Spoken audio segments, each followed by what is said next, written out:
Hi everybody, a really warm welcome to the channel, Nelly the Narcissist, and a happy, healthy and hopeful new year to you all. So hands up to anybody that received a holiday hoover from the Narcissist this year.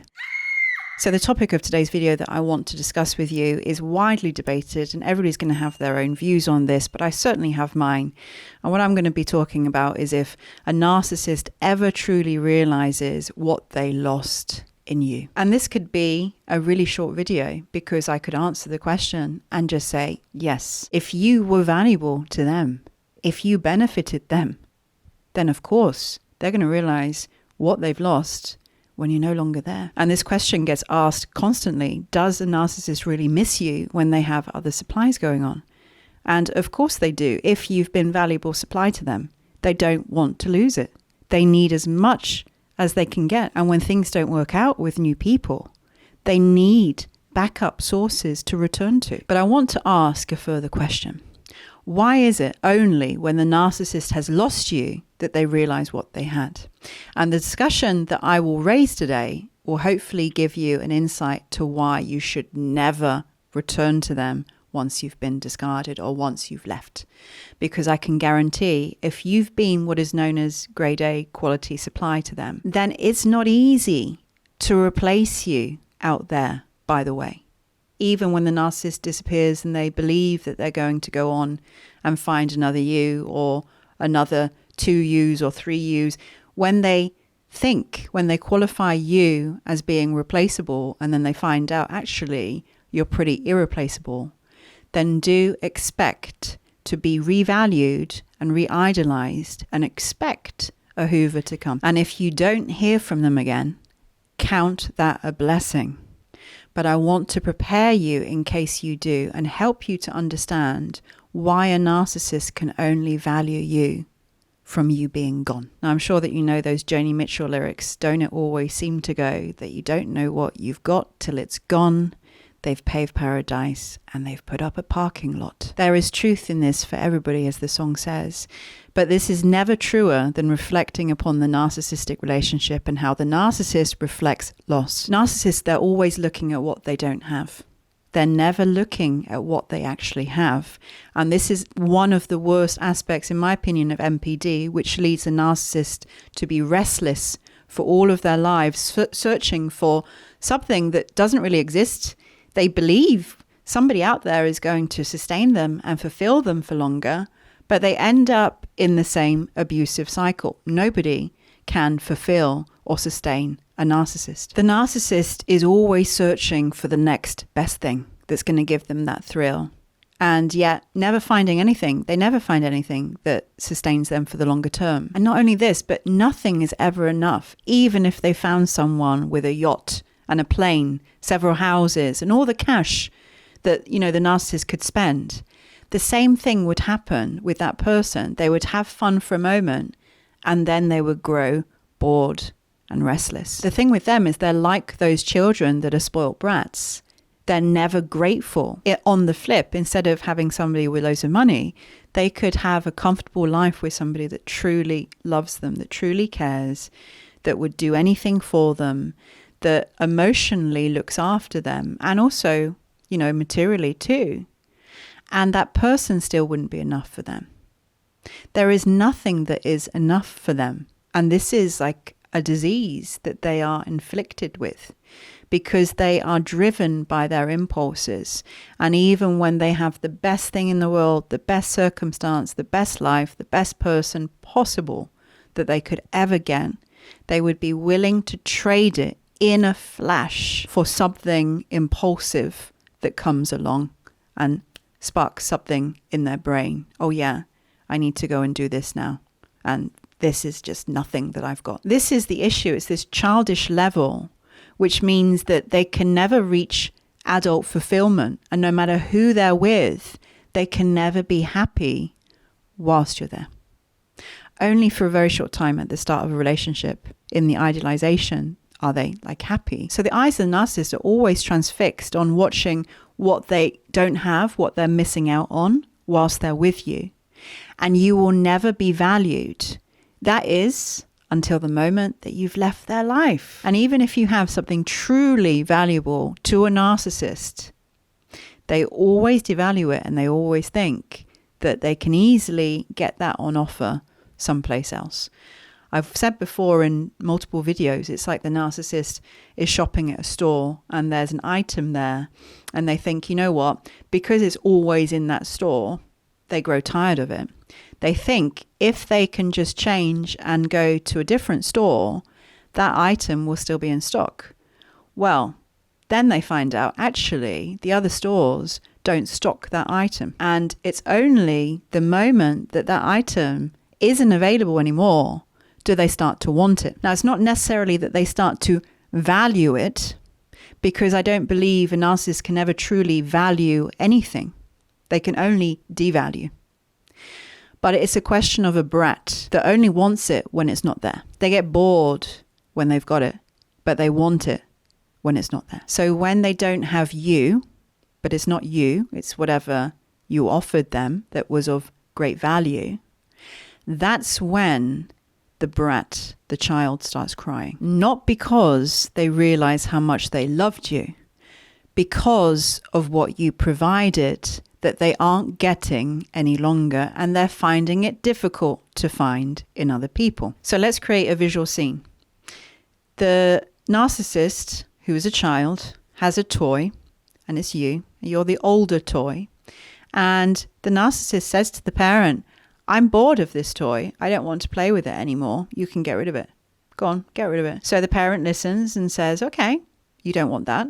Here's another toy, or here's other toys that you can play with, and I'll take this one away. And you know what? I'm going to just put that into a charity shop, or I'll donate it to another child that wants to play with it. And the narcissist gets, happy playing with their new toys, and they're not even thinking about the toy that they discarded.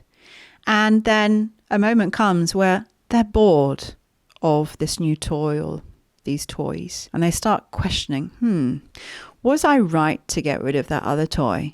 You know what? That toy is looking really attractive now, because there's some parts of that when I played with it, I remember, that weren't like these other toys. I can't replicate that in these new toys. They just don't offer me the same. I thought that they would, but it seems that they're not as good as what I imagined that they were. In fact, where is that toy now?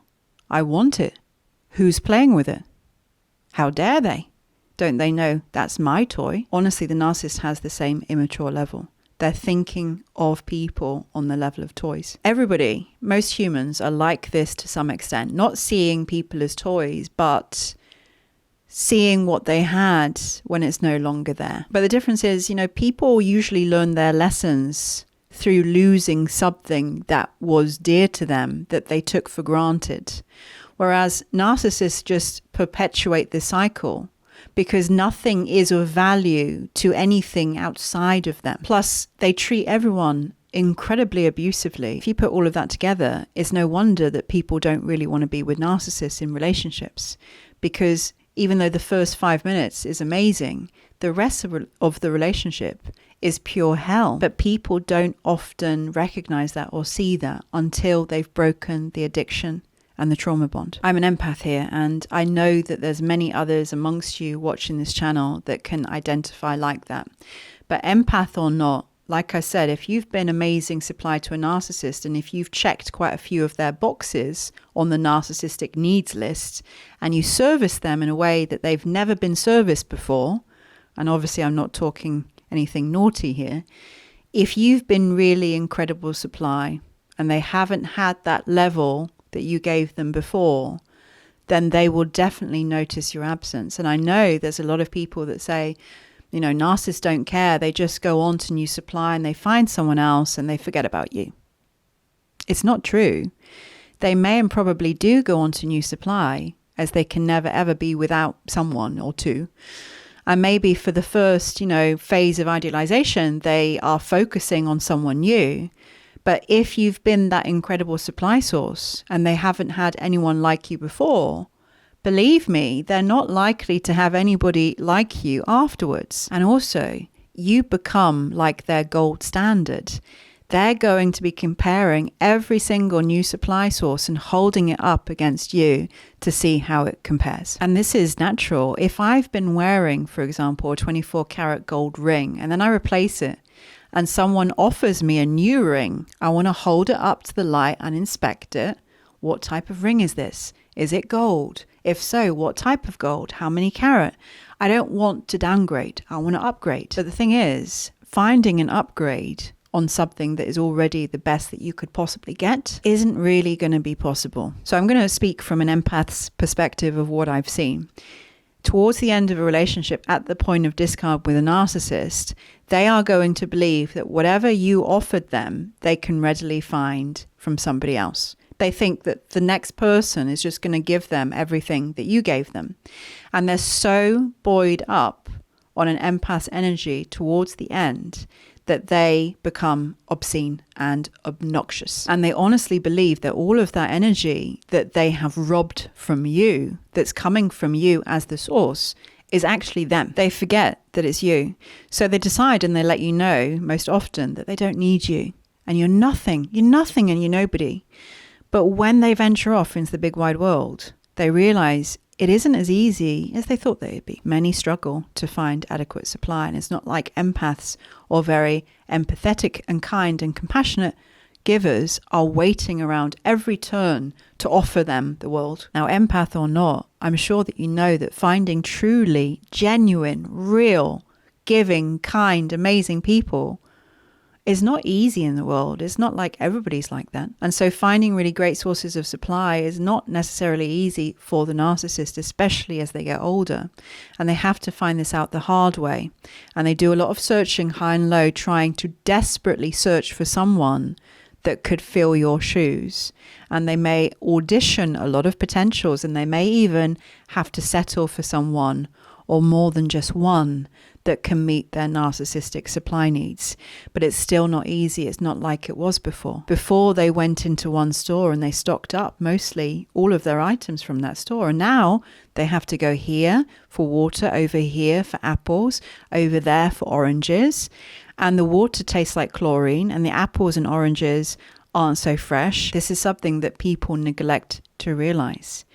Although narcissists don't really care about people, they don't care about anybody, and they aren't interested or invested in anyone.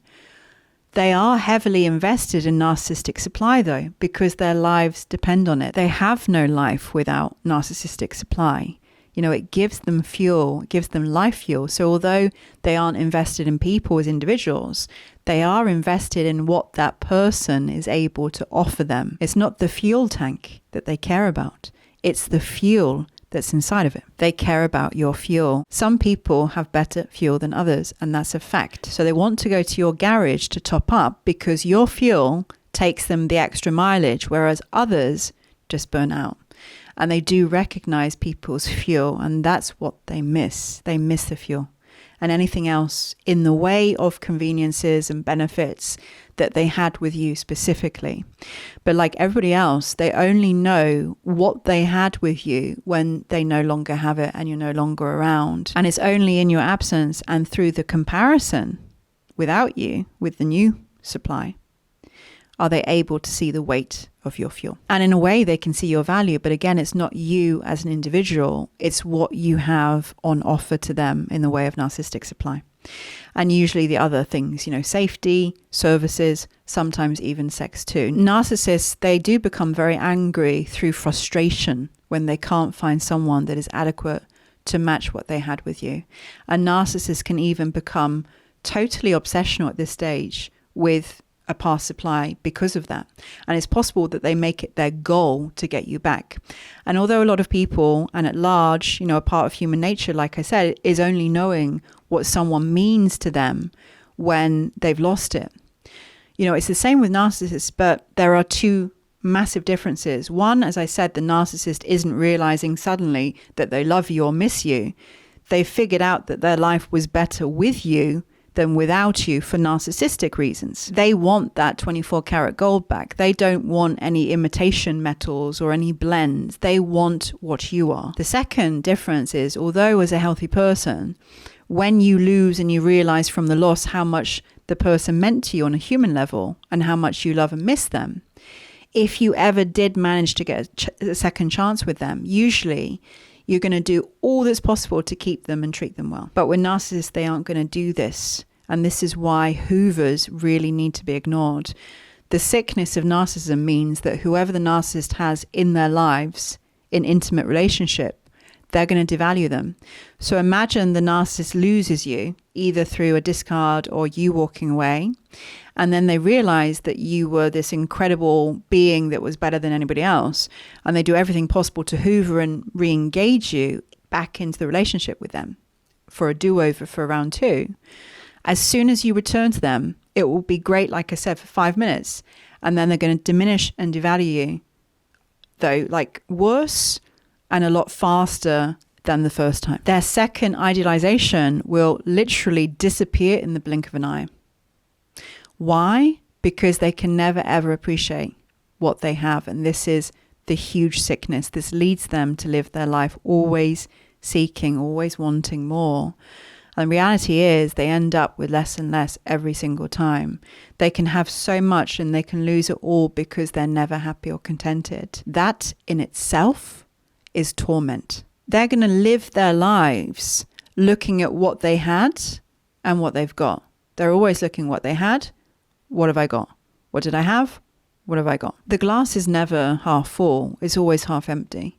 What don't I have? What don't I have? This isn't enough. They live their lives looking at what they had, not what they've got. And they'll always realize then what they had when you're gone, but they never know what they've got when you're there. How sick is that? It is satisfying when the person that discarded you as a piece of trash after everything that you gave and you did for them, and they left with the narrative that you weren't enough, that they found somebody better or they're going to find somebody better. And they may even tell you to move on because that's what they've done. And to realize that this person is having a much harder time without you. And when you witness their change of tune, of course it gives you a sense of satisfaction. Not for everybody, but for a lot of people, yeah. There is a stark contrast between the person the narcissist is at discard to who they are when they hoover. Now, the thing is, in this process, this time of being apart from the narcissist and they've gone their own way and they're, testing out new supply sources and they recognize the value that you had because they understand that you're worth gold because they can't get what you were offering them elsewhere or they haven't found it yet. They want you back. And hopefully, on the flip side, you're in your own process where you are now developing your own sense of your self-worth without the narcissist, because the narcissistic relationship and the abuse, remember, is to keep you down, is to keep you as a doormat and to keep you disconnected from your own sense of inherent worth.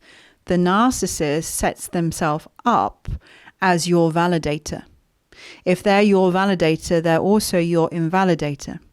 And it means they have complete power and control over you. So in this process of being apart, hopefully you're learning to validate yourself and you are discovering your own inherent sense of self-worth and self-esteem, because the narcissist would have really done a number on you to try to, destroy all of this. And hopefully with all of this, you get to a stage where you don't need them to validate you. And not only that, but you don't need their valuation of your gold because you already know the value of it yourself. And hopefully, by the time of the hoover attempts that you're too good for that narcissist, because remember, the grass is always greener in another person's pastures for narcissists.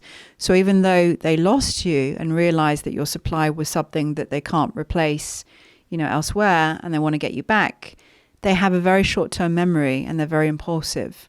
So they're going to forget what life was like without you and start believing once again that they can replace you for something better. And the cycle of narcissistic abuse continues for the narcissist, but it doesn't have to continue for you. One time's enough on that merry-go-round. The second time is even worse and more abusive. We should not think that narcissists can change or that they really know that they value us, that love us or miss us just because they've been apart and now they're claiming that they miss you and they love you. No. It may be true, but they miss and love you on a narcissistic level, not on a human level. And that's not the way that you would want.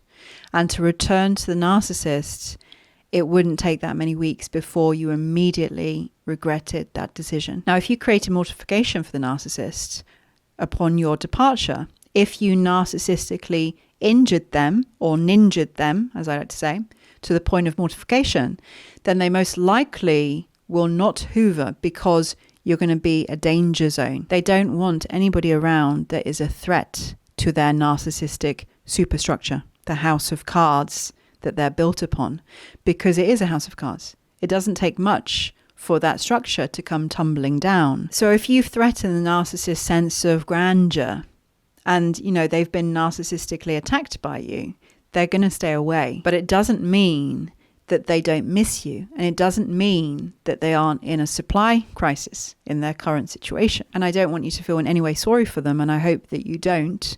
This is all part of the karma. Now, some people comment that narcissists don't miss you, that they move on and they forget about you, but that hasn't been what I have known in my experience. No matter how narcissists appear, they can actually become very, very dependent upon certain people.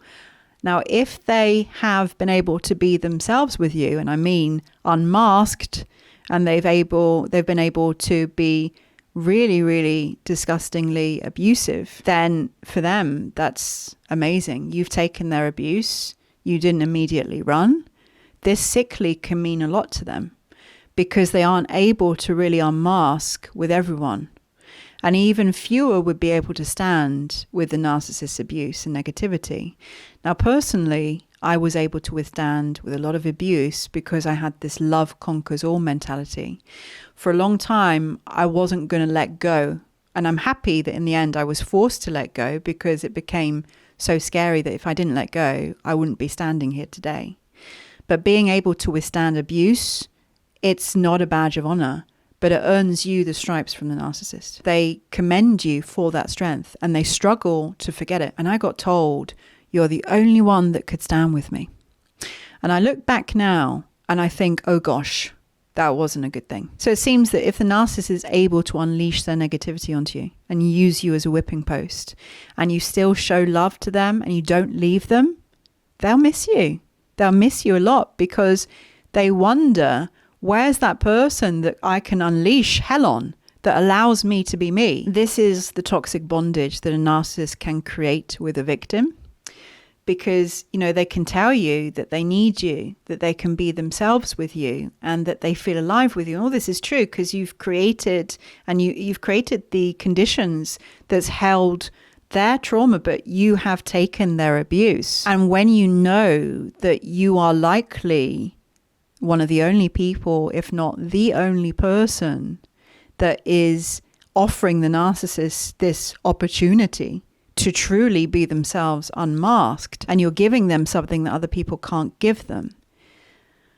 Certain people, like myself, that have come from childhood trauma, can carry a weight with that, a weight of guilt, because it's an abusive situation, yet you are keeping yourself within it because you feel how much the other person depends upon you for their own sense of sick survival. And at the same time, even though you didn't mean to, you likely gave the narcissist a taste of something that they are highly unlikely to find elsewhere. It is possible to become an urban legend to a narcissist, and unless you have completely mortified them and they're too afraid to come anywhere near you, they will want you back. But a narcissist won't ever appreciate what they've got until it's gone, and they'll never appreciate it if they manage to get it back.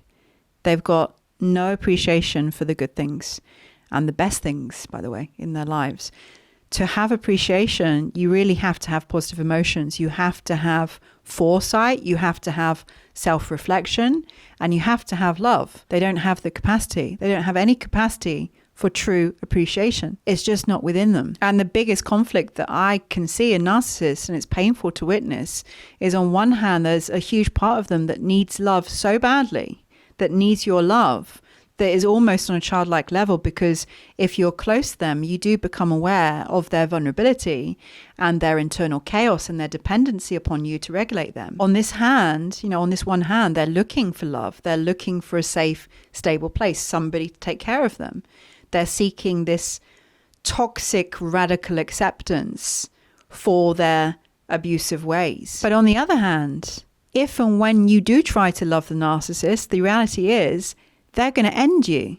So you can't win. When you give them what they want and they need, you're going to be punished to the point that you may not even survive it. They want to destroy you for loving them. And this is why no one's love can save the narcissist. It's not human love. Anybody in close proximity with a narcissist will be destroyed. If you're near them, they're going to start abusing you. They're going to exploit you. They're going to devalue you. They're on a personal assignment to assassinate you. And so nothing that the narcissist says or does should be able to draw you back, because, like I said, the minute that you start getting pulled back into their direction, remember upon which ground you're stepping. You're walking straight back into the arms of an abuser. The narcissist needs a whipping boy or girl, and don't let it be you. They may want to cling to safety. They may need you to be their rock, but don't allow that role to befall upon you. That's doom. That's the end. You know, being the safety for somebody with NPD is the end of you. Hardly anyone is able to provide the narcissist with that kind of safety and love and stability. And when that's been you, they're going to reflect upon you when they can't fill your shoes with somebody else. And they recognize your worth in that moment. And the absolute only way that you can keep them knowing your worth is to stay away from them, out of their life, or very, very, very far away from their life.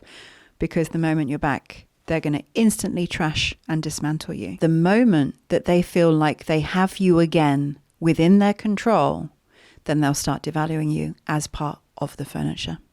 And so the only way for a narcissist to know your worth is to stay out of their life and be gone. Or you can be in their life and be devalued. That's the choice. But I know which one that I prefer. So I hope that this video has been helpful today, and I hope that the message has come across loud and clear. Please let me know what you think by dropping me a comment below. Please like the video and share it with anybody that you think it might help. For now, thanks so much for watching. Take care, sending love, and I'll see you all again next time.